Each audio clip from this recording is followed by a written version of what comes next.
Welcome, I'm Ashley of The Ugly Sheep, and today we're going to make an apron for spinning. So join me while I scavenge the fabric around the house to make a utilitarian item from my scraps.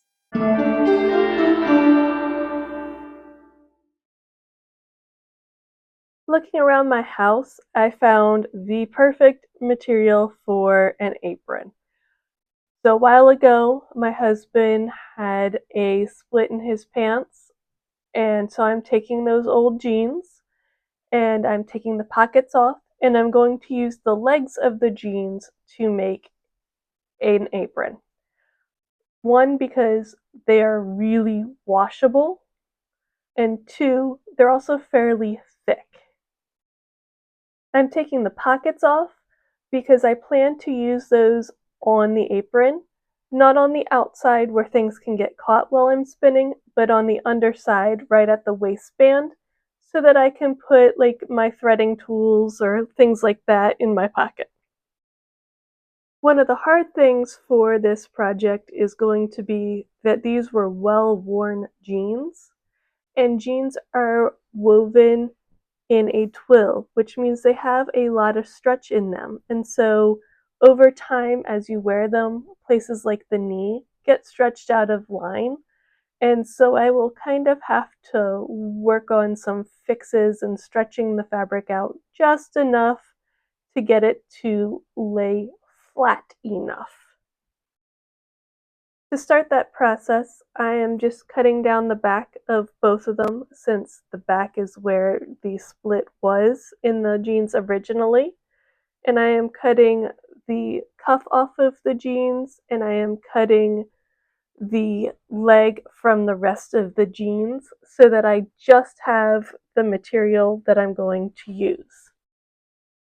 Once I have all of that done, I'm just kind of cutting them into a rectangle-ish sections so that I can kind of start to get my shaping. But I will end up making them more shaped with the cutting board and a roller cutter. And the only part of this that I'm really trying to get good is that they are the same height and that they are mostly square, so that they go together well when I'm sewing them, so as to not make this a hard project, since it's just supposed to be a quick and easy project to get me something that I need. And while I do have other aprons, they are better for dyeing. One, because they're a little stiffer. Two, they cover the top part of my clothes, and they don't go as long as I'm going to make this. Now, I don't need it super long, just to go below my knees to protect the part of my pants where I am going to be holding fiber as I spin. But most of them kind of go above that. They also have pockets on the outside, which allows the fiber to get stuck in and around those pockets. Once I had my jean parts cut out, what I did is I folded the one panel down and the other panel up along the middle seam so that I could create the same kind of seam as that you find on the side of your jeans.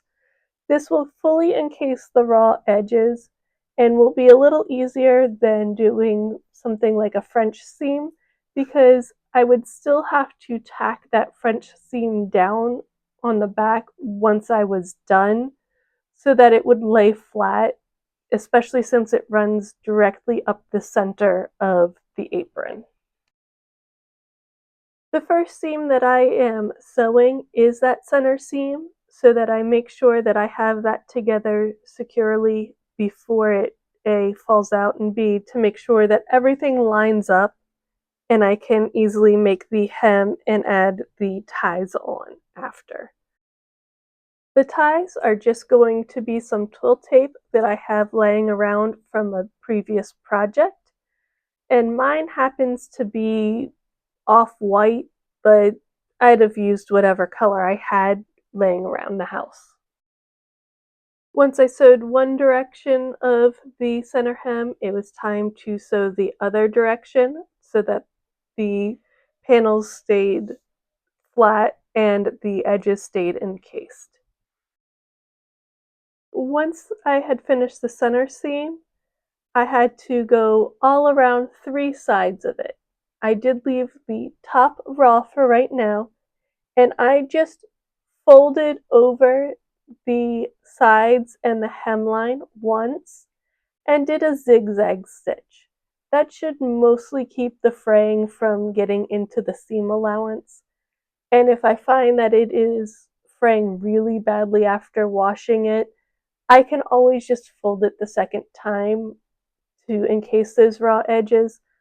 But I just don't think it's super necessary considering most of that raw edge is caught in that zigzag stitch.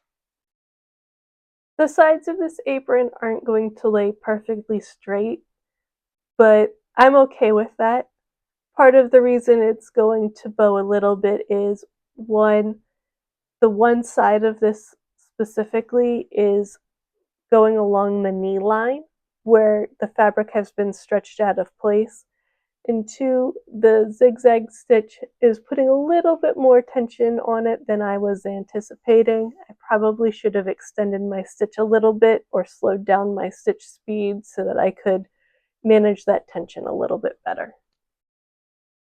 Overall, though, the only fiddly part was making sure that those center seams stayed interlocking while I was sewing them down. To measure the twill tape, I just wrapped it around my waist from behind and pulled both the free end and the end attached to the roll forward just until my arms were comfortably out in front of me and then cut it there. There was no fancy measuring, I just wung it. But once I did the cutting, I did iron the center fold of the twill tape so that I made sure that I was keeping it very consistent to go around the top of the hem.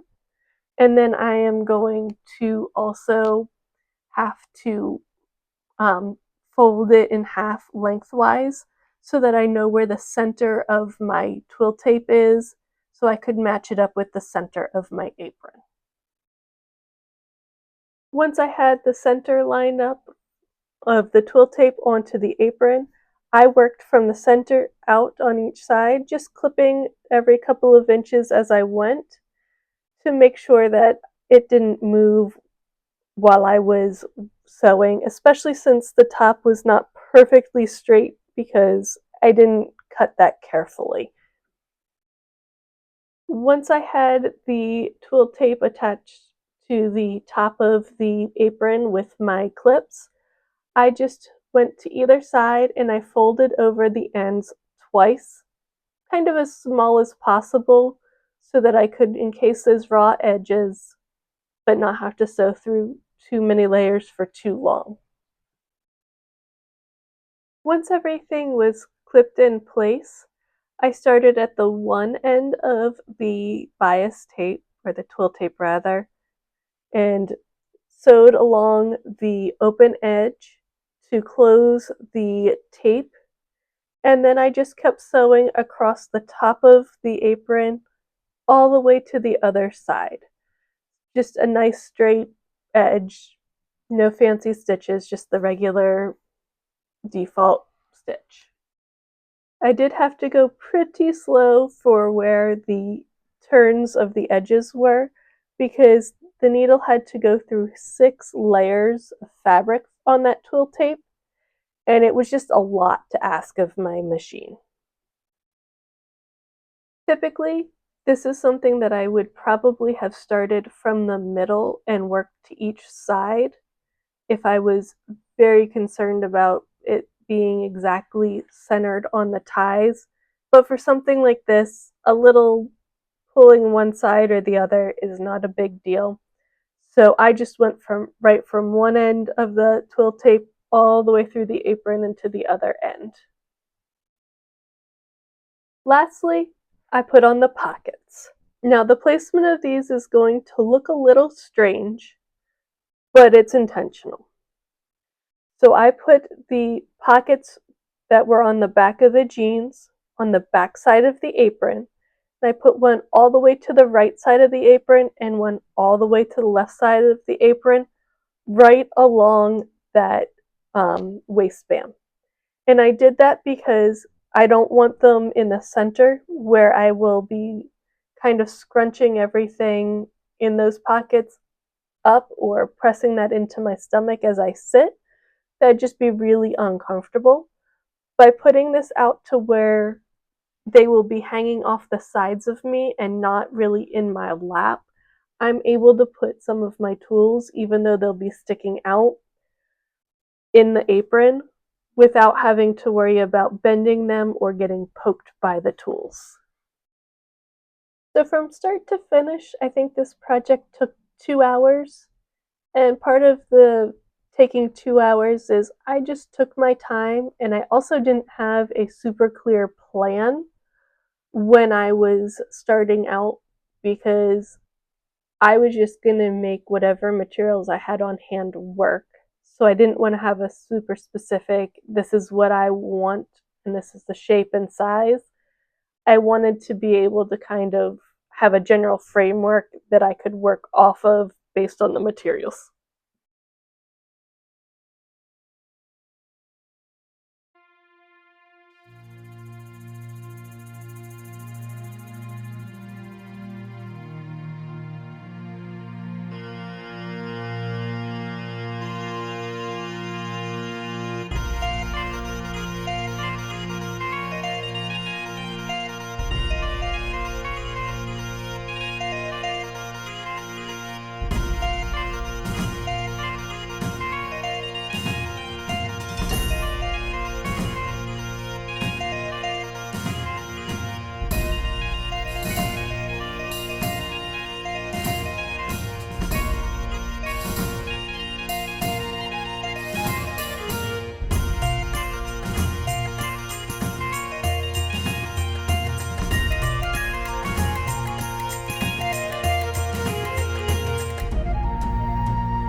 I made this apron out of all of the different things that I had around the house, and hopefully that'll help protect the clothes that I wear while I spin, because some of the stuff I spin is not very clean.